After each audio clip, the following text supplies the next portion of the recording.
অখণ্ডমণ্ডলকারং ব্যপ্তং যেন চরাচরং তৎপদং দর্শিতং যেন তস্मै শ্রীগুরবে নমঃ। ঠাকুর, মা ও স্বামীজির চরণে শতকোটি প্রণাম জানিয়ে আজকের পাঠ শুরু করছি।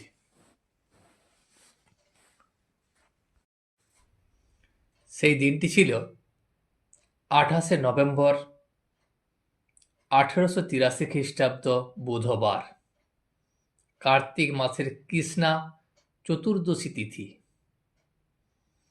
এই দিন ঠাকুর শ্রীরামকৃষ্ণ কমল কুটিরে আসিবেন। কমল কুটির হল কেশব সেনের বাড়ি। কেশব সেন যেখানে থাকিতেন সেই বাড়িটির নাম হলো কমল কুটির। আজ একটি ভক্ত কমল কুটিরের ফটকের পূর্বধারের ফুটপাতে পায়চারি করিতেছেন। তিনি কাহার জন্য ব্যাকুল হইয়া যেন অপেক্ষা করিতেছেন। কমল কুটিরের উত্তরে মঙ্গলবাড়ি। ওই মঙ্গলবাড়িতে অনেক ব্রাহ্ম ভক্তেরা বাস করেন। কেশবচন্দ্র সেন কমল কুটিরে থাকেন। তাহার পীড়া খুব বাড়িয়াছে এবং অনেকেই বলিতেছেন যে তাহার নাকি আর বাঁচিবার সম্ভাবনা নাই। ঠাকুর শ্রীরামকৃষ্ণ কেশবকে বড় ভালোবাসেন, সেই জন্যই আজ তিনি তাহাকে দেখিতে আসিবেন। তিনি দক্ষিণেশ্বরের কালীবাড়ি হইতে কেশবকে দেখিতে আসিতেছেন। এই খবর পাইয়াই ভক্তটি চাহিয়া আছেন ঠাকুর কখন আসেন।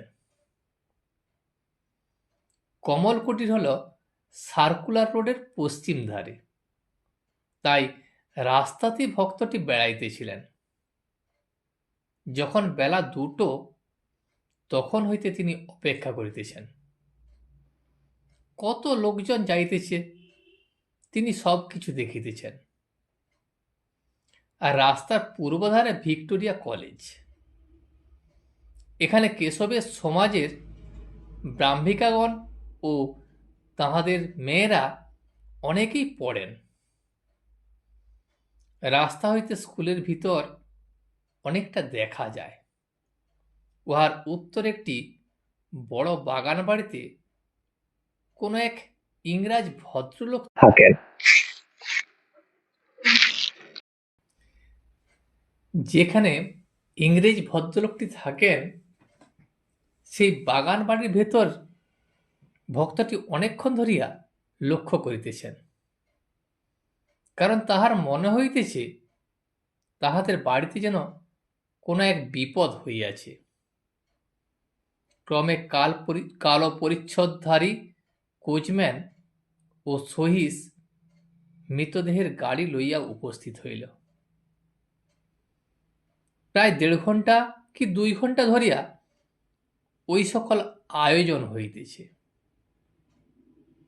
এই মর্তধাম ছাড়িয়া কে চলিয়া গিয়াছে, তাই এত আয়োজন। ভক্তটি তখন ভাবিতেছেন কোথায় দেহত্যাগ করিয়া সব কোথায় যায়। উত্তর হইতে দক্ষিণ দিকে অনেক গাড়ি আসিতেছে। ভক্তটি একবার লক্ষ্য করিয়া দেখিতেছেন তিনি আসিতেছেন কিনা। তিনি আর কত দেরি করবেন। বেলা প্রায় তখন 5টা বাজিল। ঠাকুরের গাড়ি আসিয়া উপস্থিত। সঙ্গে লাটু ও আরো 2-1টি ভক্ত আর মাস্টার আর রাখালও সঙ্গে আসিয়াছেন। কেশবের বাড়ির লোকেরা ঠাকুরকে সঙ্গে করিয়া উপরে লইয়া গেলেন। বৈঠকখানার দক্ষিণ দিকে বারান্দায় একখানি তক্তপোষ পাতা ছিল, তাহার উপর ঠাকুরকে বসানো হইল। ঠাকুর অনেকক্ষণ বসিয়া আছেন। কেশবকে দেখিবার জন্য তিনি অধৈর্য হইয়াছেন। কেশবের শিষ্যেরা বিনীতভাবে ঠাকুরকে বলিতেছেন, তিনি একটু এই বিশ্রাম করছেন, একটু পরেই তিনি আপনার কাছে আসবেন। ঠাকুরের জন্য আর ধৈর্য ধরছে না। তিনি বারবার কেশবের কাছে যাওয়ার জন্য ব্যস্ত হইয়া উঠিতেছেন। কেশবের সংকটাপন্ন পীড়া, তাই শিষ্যেরা ও বাড়ির লোকেরা খুব সাবধান। ঠাকুর কিন্তু কেশবকে দেখিতে উত্তরোত্তর ব্যস্ত হইতেছেন। ঠাকুর কেশবের শিষ্যদের বললেন, হ্যাঁ গা, তার আসবার কি দরকার? আমি ভেতরে যাই না কেন? তার অসুস্থ শরীর নিয়ে তাকে উঠে আসার কি প্রয়োজন? তার থেকে ভালো হয় আমি যদি ভেতরে যাই। তখন প্রসন্ন বিনীতভাবে ঠাকুরকে বললেন, আগে আরেকটু পরেই তিনি আসছেন, আপনাকে আর ভেতরে কষ্ট করে যাওয়ার প্রয়োজন নাই।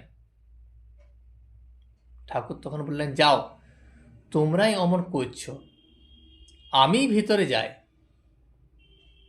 প্রসন্ন তখন ঠাকুরকে ভুলাইয়া কেশবের গল্প করিতেছেন।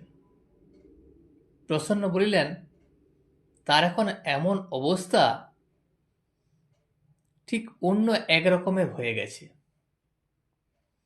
আপনারই মতো তিনি যেন মার সঙ্গে কথা কন। মা কি বলেন শুনে শুধু হাসেন আর কাঁদেন। কেশব জগতের মার সঙ্গে কথা কন, হাসেন কাঁদেন। ঠাকুর যখন এই কথা শুনিলেন, তিনি শুনিবা মাত্রই ভাবাবিষ্ট হইতেছেন, আর দেখিতে দেখিতে তিনি সমাধিস্থ হইয়া গেলেন। ঠাকুর সমাধিস্থ।